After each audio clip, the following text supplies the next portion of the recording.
శ్రీరామ నామ సంకీర్తనలతో తూర్పుగోదావరి జిల్లాలో గోకవరం గ్రామం మారుమోగిపోయింది.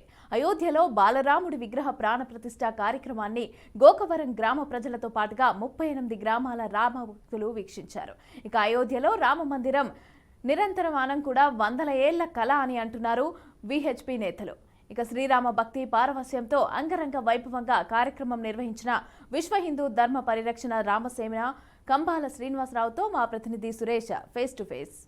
శ్రీరామనామ సంకీర్తనతో గోకవరం గ్రామం అంతా మారుమోగిపోతుంది. అయోధ్యలో బలరాముని ప్రాణప్రతిష్ఠ సందర్భంగా గోకవరం గ్రామంలో అంగరంగ ఆ కార్యక్రమాన్ని కన్నులారా వీక్షించేందుకు ఇక్కడ భక్తులు రామభక్తులందరికీ వీక్షించేందుకు తగిన ఏర్పాట్లు అయితే చేశారు. అదేవిధంగా జీవోద్ధారణకు సంబంధించి అనేక దేవాలయాలను జీవ పునరుద్ధరణకు శ్రీకారం చుట్టిన విశ్వ హిందూ ధర్మ పరిరక్షణ రామసేన నాయకులైనటువంటి మరిన్ని వివరాలు అడిగి తెలుసుకుంటాం.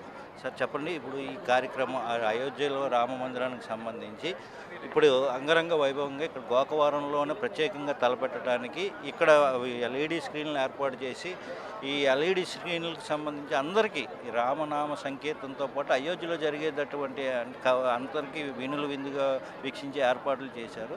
ఇంతటి స్ఫూర్తి ఏ రకంగా పొందారు? మీ బీఆర్కే న్యూస్ వాళ్ళకి ప్రత్యేక ధన్యవాదాలండి. నేను ఇందాక కూడా అందరికీ చెప్పాల్సిన మాట అది చెప్పలేదు. అందరికీ పాత్రికేయులకి అందరికీ ధన్యవాదాలు చెప్తున్నాను. నేను కంబాల శ్రీనివాసరావు అండి. మాది గోకవరం. ఈ గోకవరం అనేది ఆంధ్రప్రదేశ్లోని తూర్పుగోదావరి జిల్లాలో ఉన్న రాజమండ్రి దగ్గర 30 కిలోమీటర్ల దూరంలో ఉంది. ఈ గోకవరం నుంచి తండికొండ వెళ్ళే దారిలో సిఎండి కేఎస్పివి ఫిన్స్, అంటే సిఎండి ఫిన్స్ అని అనుకోండి, కేఎస్పివి ఫిన్స్ అనే ఈ ప్రాంగణంలో నా లేఅవుట్ ఇది. ఈ లేఅవుట్ కూడా నాకు అద్భుతంగా పనిచేసింది. ఈ లేఅవుట్లో ఈరోజు ఈ కార్యక్రమం చేయడం జరుగుతుంది. అంటే నేను కొన్ని సంవత్సరాల క్రితం నుంచి, అంటే 2-3 సంవత్సరాల నుంచి చిన్న అంటే నేను ఉద్యోగరీత్యా హైదరాబాద్ స్థిరపడిన తర్వాత తిరిగి వెనక్కి గోకవరం గ్రామానికి మంచి కార్యాలు చేద్దామని అనిపించి తిరిగి వెనక్కి వచ్చి ఇక్కడ నా మేనర్లతో కలిసి వ్యాపారం చేసుకుంటూ శర్మగారు అని చెప్పిన ఒక మంత్రులు గారు ఉన్నారు, వారితో కలిసి చిన్న ధర్మకార్యాలు చేస్తుండేవాడిని. అదే పరిక్రమలో నేను ఈ నరేంద్ర మోడీ గారు స్థాపిస్తున్న ఈ రామమందిర నిర్మాణాన్ని కానీ, తర్వాత వాళ్ళు చేసిన కృషి కానీ, ప్రత్యేకించి నేను మిగతా పాత్రికేయులు చెప్పినట్టుగానే మీకు ఇప్పుడు కూడా చెప్తున్నాను. రామభద్రాచార్యుడు అనే మహానుభావుడు అంధుడు, ఆయన మహాయోగి. ఆ మహానుభావుడు సాక్ష్యం వల్ల సుప్రీంకోర్టులో మనకి ఈ రోజున రామజన్మభూమి దక్కింది. దాన్ని నరేంద్ర మోడీ గారు, అమిత్ షా గారు, ఆదిత్యయుగనాథ్ పరమపురుషులు, వాళ్ళు ఆంజనేయ స్వామి స్వరూపుల వాళ్ళు అత్యంత శ్రద్ధలతో రామమందిరాన్ని నిర్మించారు. అది కూడా వినూత్నంగా మన సిమెంట్ కానీ ఇనుము కానీ ఉపయోగించకుండా 1000 సంవత్సరాలు ఉండేలాగా సంకల్పం చెప్పుకుని నిర్మిస్తున్నారు. రామమందిరం నిర్మిస్తున్నామని కానీ ఒక మాట చెప్పగానే ఒక నెలలోనే 3900 కోట్లు వచ్చినాయంటే భారతీయుల యొక్క భక్తి ఎంత ఉందో మీరు అర్థం చేసుకోండి. అందులో 900 కోట్లు ఖర్చు అయ్యాయి, ఇంకా 3000 కోట్లు అలాగే ఉన్నాయి అని విన్నాను నేను. అది ఎంతవరకు నాకు తెలియదు, విన్నాను కాబట్టి అది చెప్తున్నాను.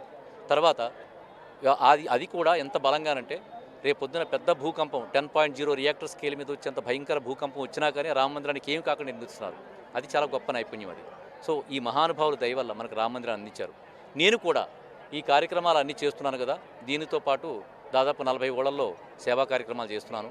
దీనితో పాటు ఇక్కడ కూడా ఒక వైభవంగా కార్యక్రమం నిర్వహిద్దామని చెప్పి అనుకున్నాను, కానీ ఇంత వైభవంగా చిన్న అయోధ్యలా మారుతుందని చెప్పి నేను అనుకోలేదు.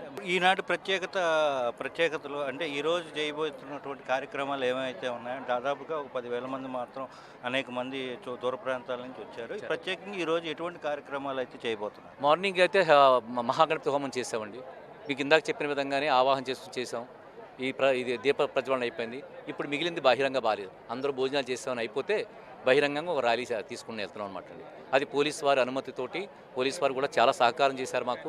వారికి ధన్యవాదాలు తెలుపుకుంటున్నాను. వాడు ఇచ్చిన రూట్ మ్యాప్ ప్రకారం అయితే మేము బహిరంగ ర్యాలీ నిర్వహించి సాయంత్రం మళ్ళీ చేరుకుంటాం. 2 గంటలు బయలుదేరి. Thank you sir.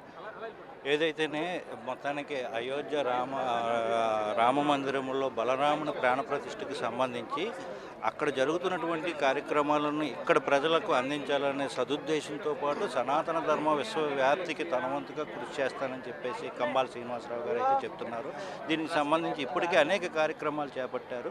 దానికి సంబంధించి చుట్టుపక్కల 38 గ్రామాలకు సంబంధించి అనేక మంది రామభక్తులందరినీ తోటి ఇక్కడ కార్యక్రమం అయితే నిర్వహించే పరిస్థితి అయితే కనపడుతుంది. ఇది ఇక్కడ ఉన్నటువంటి తాజా పరిస్థితి.